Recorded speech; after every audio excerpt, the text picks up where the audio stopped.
starting with the American slave Frederick Douglass. He was once a slave on many different plantations, but through his abundance of intelligence and his willingness to learn, he manages to escape from the horrors of slavery. Now we will to him. Well, first of all, it is an honor being here today with you and telling my tale to others.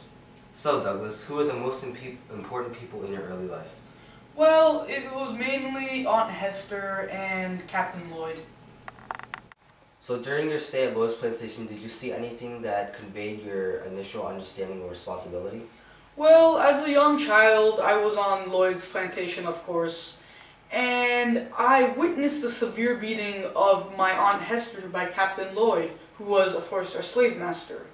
Well, anyways, she disobeyed him for some reason, and there was really no reason to it at all, and he simply beat her.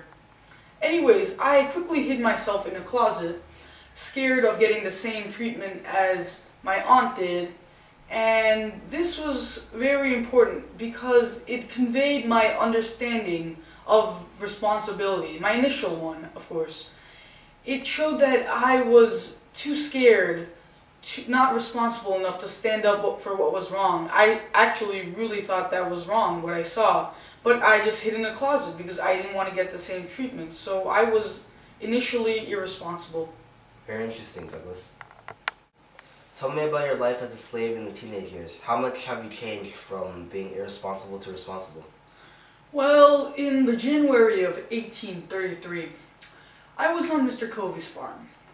And I was about to get whipped one day, for the reason I do not remember.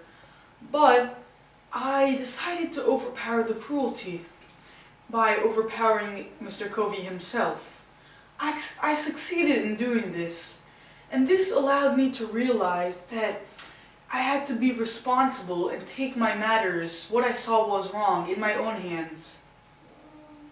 How much you have changed in those 9 years? In the final stages of slavery, why don't you elaborate on how you managed to develop into a more responsible person?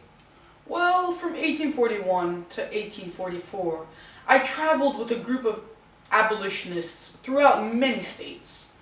We gave speeches together about the horrors of slavery and what others can do to prevent it.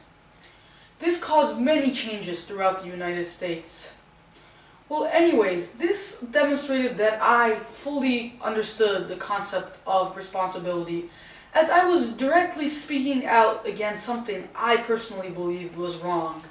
Therefore, I was very responsible, and I changed a lot from my early life when I was less responsible. Thank you for your great tale of how you changed as of many historical and cultural influences. Thank you. Thank you.